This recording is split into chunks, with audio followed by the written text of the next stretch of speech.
Hi, and welcome to another edition, a special edition of the Lomdei tutorial series. Today we're going to show you how to access our Pesach materials from the Lomdei library. Okay, so you're going to log into your account. You're going to go to the Create Assignment button on the top right here. You're going to find in our subject menu, you're going to go to where it says Ma'agal Hashana, right here. You're going to click on Ma'agal Hashana. Then you're going to scroll down to Nisan, Chodesh Nisan, right here. Click on Chodesh Nisan. And then, again, if you have nothing, if you haven't imported anything into this library for Chodesh Nisan yet, you'll have a blank screen here like you're seeing on my screen. The thing you're going to have to do is you're going to have to go and click on Import Lessons.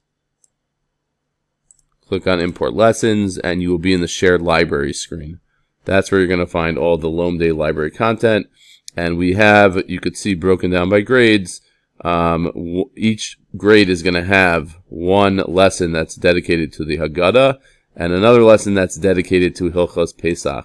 So you can scroll through these. You can preview these, again, with the preview button, and you can see what is the best fit for your class. I hope you enjoyed this episode, and now wishing you a Chag Kasher V'Sameach from all of us at Lomdei to you and your students and families all the best.